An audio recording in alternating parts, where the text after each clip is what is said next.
உலகம் முழுக்க பரவி இருக்கும் நெக்ஸ்ட் ஜென் ஆஸ்ட்ரோ நேயர்கள் அனைவருக்கும் இனிய நல்வாழ்த்துக்கள். எல்லோரும் நன்றாக இருப்பீர்கள். இப்பொழுது 2025 ஆடி மாதம் 12 ராசிகள் மேஷம் முதல் மீனம் வரையிலான ஒரு 12 ராசிக்காரர்களுக்கு என்ன பலன்களை தரும் என்பதை இப்பொழுது பார்த்து விடலாம். ரிஷபராசிக்காரர்களுக்கு மிகப்பெரிய நல்ல முன்னேற்றங்களை கொடுக்கக்கூடிய நிலைமையில் ஆடி மாதம் ஆரம்பிக்கிறது. மாதத்தின் ஆரம்பத்திலேயே பார்த்தீங்கன்னா உங்களுடைய ராசிநாதனாகிய சுக்கிரன் அங்கே ராசியிலேயே வலுவாக இருக்கக்கூடிய தன்மை மிகப்பெரிய ஒரு கொடுப்பினை. ராசிநாதன் சுபராகி ராசியிலேயே இருப்பது என்பது இதுவரைக்குமே வருஷத்துக்கு ஒரு தடவை தான் இப்படி வருங்க.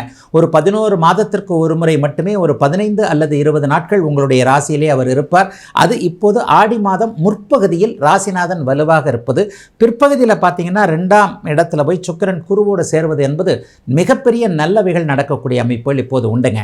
ஆடி மாதம் 15ஆம் தேதிக்கு பிறகு பார்த்தீங்கன்னா பேசி பிழைப்பவர்கள் என்று சொல்லப்படக்கூடிய வாக்கு சாமர்த்தியத்தின் மூலமாக ஒரு மார்க்கெட்டிங் பண்ணக்கூடியவங்க, புனிதமான ஆசிரிய பணியை கொண்டிருக்கக்கூடியவர்கள், வாத்தியார்கள் சொல்லிக் கொடுக்குறவங்க, எந்த ஒரு கலையாக இருந்தாலும் சொல்லிக் கொடுப்பவர்கள். நீங்கள் ஆசிரியர் தான் எடுக்க வேண்டாம். ஒரு பரதநாட்டியம் சொல்லிக் கொடுப்பவர்கள், இசையை சொல்லிக் கொடுப்பவர்கள், அதே போலவே அடுத்தவர்களை காப்பாற்றக்கூடிய உயரிய பணியான வழக்கறிஞர் துறைகளில் இருக்கக்கூடியவர்கள், வாய்ஸ் என்று சொல்லப்படக்கூடிய தொலைபேசியில் பேசுவதன் மூலமாக சம்பாதிக்கக்கூடிய இளைய பருவத்தினர் எல்லாருக்குமே ஆடி மாதம் 15ஆம் தேதிக்கு பிறகு வரக்கூடிய காலகட்டங்கள் மிகப்பெரிய நல்ல அளவில் இருக்கும். வேலை மாற்றங்கள் நிறைய பேருக்கு இருக்கும். உங்களுக்கு இஷ்டப்பட்ட வேலையில் போய் நீங்கள் சேரக்கூடிய அமைப்பு, டார்கெட் என்று சொல்லப்படக்கூடிய சில நிலைகள், இதை முடிச்சாதான் சம்பளம், இந்த வாரத்தில் இதை பேசினாத்தான் சம்பளம், இந்த மாதத்தில் இதை ஃபில் பண்ணாதான் சம்பளம் என்கின்ற ஒரு டார்கெட் முறையிலிருந்து அப்படியே மாறி உங்களுக்கு விருப்பமான வேலை தொழில் அமைப்புகளில் நீங்கள் ஈடுபாட்டோடு இருக்கக்கூடிய அற்புதமான நல்ல அமைப்பு இப்போது ரிஷபராசிக்காரர்கள் எல்லோருக்குமே ஆடி மாதம் பிற்பகுதியிலிருந்து நல்ல விதமாக அமையுதுங்க. எல்லா நிலைகள்லையும் கொஞ்சம் பின்னடைவுகள் என்னன்னு பார்த்தா, ஆடி மாதம் 15ஆம் தேதிக்கு பிறகு செவ்வாயின் மாற்றத்தினால் 5ஆம் இடத்துல செவ்வாய் வந்து விடுகிறார்.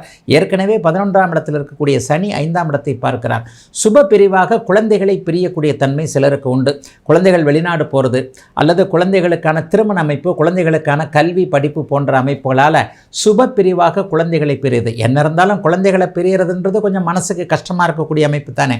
சுப பிரிவாக குழந்தைகளை பிரிவதன் மூலமாக அவர்களுடைய எதிர்காலம் நல்லதுக்கு தானே அவங்க போகிறாங்கன்ற மாதிரி மனசை தேர்த்திக்கக்கூடிய அமைப்புகள் உண்டுங்க.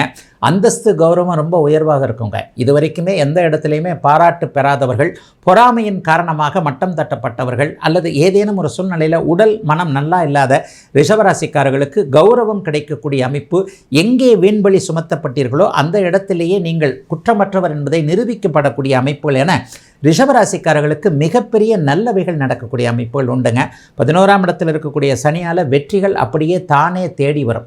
இதுவரைக்கும் முயற்சி செஞ்சும் எதுவும் நடக்க முடியாமல் போயிருந்த அத்தனை நிலைமைகளும் முயற்சிகள் கொஞ்சம் தான், ஆனால் பலன்கள் நிறைய என்கின்ற அமைப்பில் சட்டப்பூர்வமான போராட்டத்திற்கு வெற்றி மற்றும் சகோதர அமைப்புகளில் இதுவரைக்கும் இல்லாத அளவிற்கு இணக்கம் என ஆடி மாதம் சிறப்பு நன்மைகளை செய்ய காத்து கொண்டிருக்கிறது ரிஷபராசிக்காரர்கள் எல்லோருக்கும்.